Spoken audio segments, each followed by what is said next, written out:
शौनक जी बोले, हे शिव भक्तों में श्रेष्ठ महाबुद्धिमान सूत जी, आप धन्य हैं जो कि आपने यह अद्भुत एवं कल्याणकारी कथा हमें सुनाई। हे मुने, शिव पुराण की कथा सुनने के लिए व्रत धारण करने वाले लोगों को किन नियमों का पालन करना चाहिए, यह भी कथा पूर्वक सबके कल्याण की दृष्टि से बताइए। हे शौनक, अब शिव पुराण सुनने का व्रत लेने वाले पुरुषों के लिए जो नियम है उन्हें भक्ति पूर्वक सुनिए।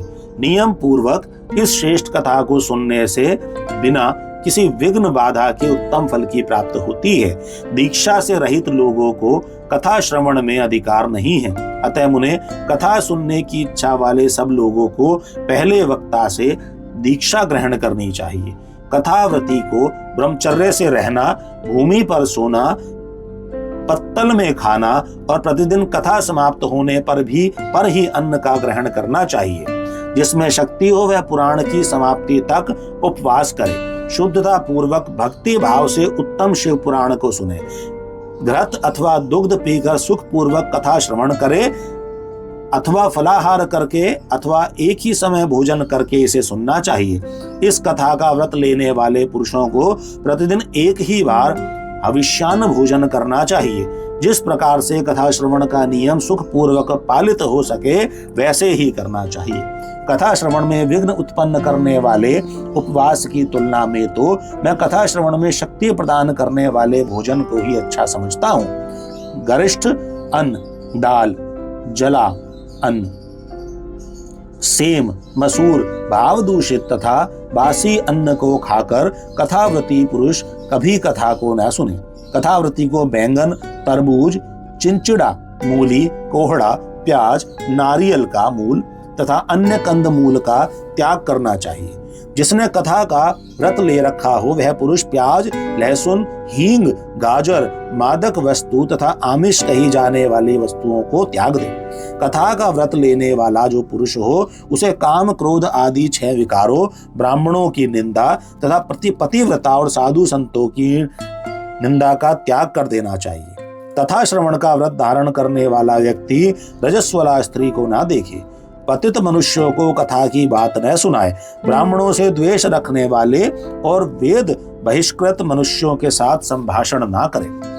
कथाव्रती पुरुष प्रतिदिन सत्य, शौच, दया, मौन, सरलता, विनय तथा मन की उदारता, इन सद्गुणों को सदा अपनाए रहे। श्रोता निष्काम हो या सकाम वह नियम पूर्वक कथा सुने। सकाम पुरुष अपनी अभीष्ट कामना को प्राप्त करता है और निष्काम पुरुष मोक्ष पा लेता है। दरिद्र, क्षय का रोगी, पापी, भाग्यहीन तथा संतान रहित पुरुष भी इस उत्तम कथा को सुने। काकवंध्या आदि जो 7 प्रकार की दुष्टा स्त्रियां हैं तथा जिस स्त्री का गर्भ गिर जाता हो उन सभी को शिव पुराण की उत्तम कथा सुननी चाहिए। हे मुने, स्त्री हो या पुरुष सबको यत्न पूर्वक विधि विधान से शिव पुराण की उत्तम कथा सुननी चाहिए। इस शिव पुराण के कथा पारायण के दिनों को अत्यंत उत्तम तथा करोड़ों यज्ञों के समान पवित्र मानना चाहिए। इन श्रेष्ठ दिनों में विधि पूर्वक जो थोड़ी सी भी वस्तु दान की जाती है उसका अक्षय फल मिलता है। इस प्रकार व्रत धारण करके इस परम श्रेष्ठ कथा का श्रवण करके आनंद पूर्वक श्रीमान पुरुषों को इसका उद्यापन करना चाहिए।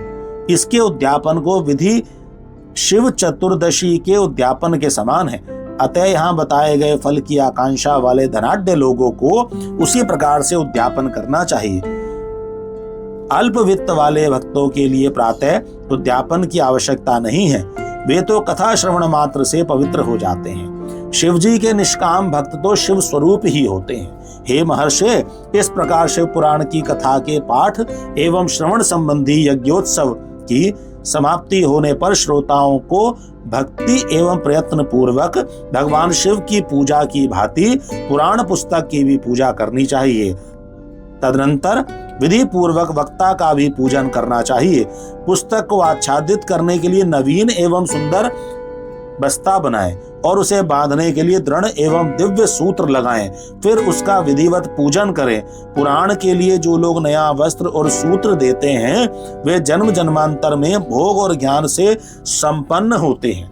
कथावाचक को अनेक प्रकार के बहुमूल्य पदार्थ देने चाहिए और उत्तम वस्त्र, आभूषण और सुंदर पात्र आदि विशेष रूप से देने चाहिए।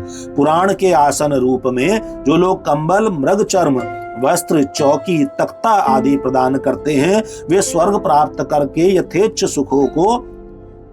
सुखों का उपभोग कर पुनः कल्प पर्यंत ब्रह्म लोक में रहकर अंत में शिवलोक प्राप्त करते हैं। मुनि श्रेष्ठ, इस प्रकार महान उत्सव के साथ पुस्तक और वक्ता की विधिवत पूजा करके वक्ता की सहायता के लिए स्थापित किए गए पंडित का भी उसी के अनुसार उससे कुछ ही कम धन आदि के द्वारा सत्कार करें। वहां आए हुए ब्राह्मण को अन्न धन आदि का दान करें। साथ ही गीत, वाद्य और नृत्य आदि के द्वारा महान उत्सव करें। हे मुने, यदि श्रोता विरक्त हो तो उसके लिए कथा समाप्ति के दिन विशेष रूप से उस गीता का पाठ करना चाहिए जिसे श्री रामचंद्र जी के प्रति भगवान शिव ने कहा था। यदि श्रोता गृहस्थ हो तो उस बुद्धिमान को श्रवण कर्म की शांति के लिए शुद्ध हविष्य के द्वारा होम करना चाहिए। हे मुने, रुद्र संहिता के प्रत्येक श्लोक द्वारा होम करें अथवा गायत्री मंत्र से होम करना चाहिए, क्योंकि वास्तव में यह पुराण गायत्री में ही है, अथवा शिव पंचाक्षर मूल मंत्र से हवन करना उचित है। होम करने की शक्ति न हो तो विद्वान पुरुष यथाशक्ति हवनीय हविष्य का ब्राह्मण को दान करे। न्यूनातिरिक्ता रूप दोषों की शांति के लिए भक्ति पूर्वक शिव सहस्त्र नाम का पाठ अथवा श्रवण करें। इससे सब कुछ सफल होता है, इसमें संशय नहीं है, क्योंकि तीनों लोकों में उससे बढ़कर कोई वस्तु नहीं है। कथा श्रवण संबंधी व्रत की पूर्णता की सिद्धि के लिए 11 ब्राह्मणों को मधु मिश्रित खीर भोजन कराएं और उन्हें दक्षिणा दें।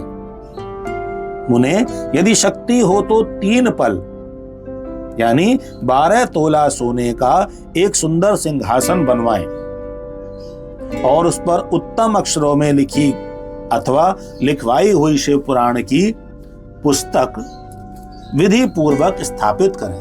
तत्पश्चात पुरुष आवाहन आदि विविध उपचारों से उसकी पूजा करके दक्षिणा चढ़ाएं। तदनंतर जितेंद्रिय आचार्य का वस्त्र, आभूषण एवं गंध आदि से पूजन करके उत्तम बुद्धि वाला श्रोता भगवान शिव के संतोष के लिए दक्षिणा सहित वह पुस्तक उन्हें समर्पित कर दे। हे शौनक, इस पुराण के उस दान के प्रभाव से भगवान शिव का अनुग्रह पाकर पुरुष भवबंधन से मुक्त हो जाता है।